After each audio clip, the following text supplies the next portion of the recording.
بسم الله الرحمن الرحيم. اللهم صل وسلم وبارك على سيدنا محمد.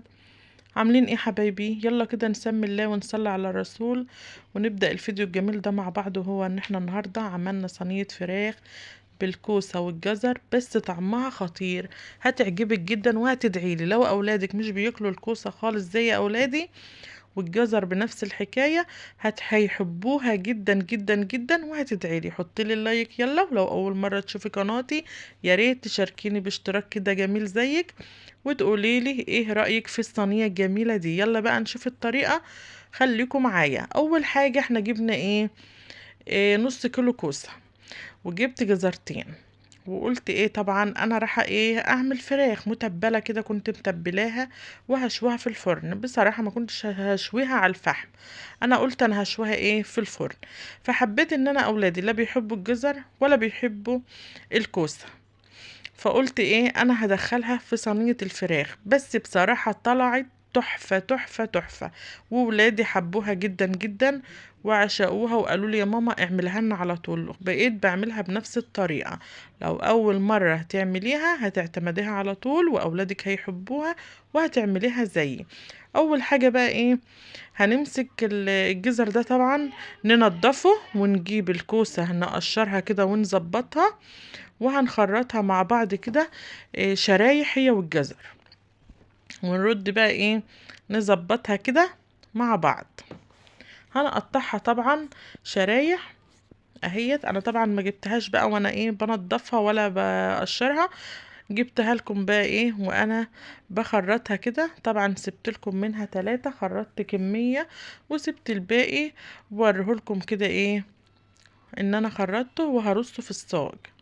قطعته يعني بمعنى اصح. طبعا كل واحد يا جماعة بيتكلم باللغة بتاعته وبيتكلم بالطريقة اللي هو عايش بيها وبيتكلم بيها، مش هنقدر نغير من نفسنا.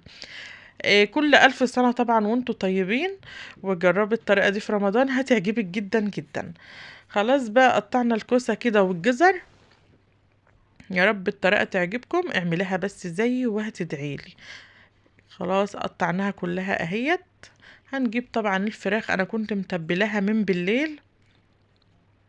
طبعا اول حاجة لازم تساوي كده وترصي الجزر كده والكوسة.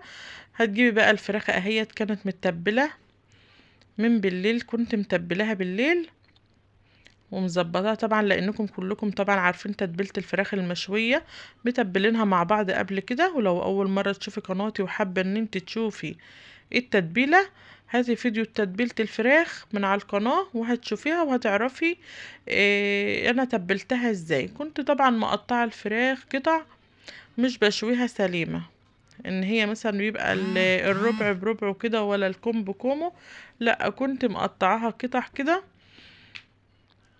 وهرصها كلها في الصاج على الكوسة وعلى الجزر. طبعا ما حطيتلهاش حاجة تانية، ولا طماطم ولا صلصة ولا حاجة تانية غير الفراخ بالتتبيلة، وهحط عليها ليمون ومعلقتين 3 زيت وخلاص. وهتدخلها الفرن بقى وتفرجي عليها وعلى طعمها. هتاكلي تتبيلة الكوسة والجزر قبل الفراخ، هتلاقي لها طعم حاجة تانية، طعمها تحفة. الكوسة اللي انت مش بتحبها ولا اولادك بيحبوها هتاكليها قبل ما تاكلي الفراخ بالتتبيلة دي. وجربيها وادعيلي، ويا ريتكم تردوا عليا في الكومنتات وتقولوا لي ايه رأيكم فيها. كده خلاص بقى رصينا الفراخ كلها ونزلنا بالتتبيلة عليها، وهناخدها بقى نسويها في الفرن ونشوف النتيجة. كانت جميلة جدا وتحفة جدا. يا ريت تعملوها كده وتقولوا لي ايه رأيكم فيها. كل 1000 سنة وانتوا طيبين، ورمضان كريم عليكم وعلينا جميعا، ويا رب اللي بيتمنى حاجة يحققها. وكل 1000 سنة وانتوا طيبين. ويا ريت كده ما تنسوش ان انتوا طبعا تقرأوا في المصحف كده وتقرأوا القرآن. ويا ريت حبايبي كل اللي بيسمعوني يختموا القرآن كده في الشهر الجميل ده. يا رب يا رب يجعلنا من أهل القرآن، ويجعلنا كده احنا وأولادنا حاجة كويسة في الدنيا وفي الآخرة، آمين يا رب العالمين.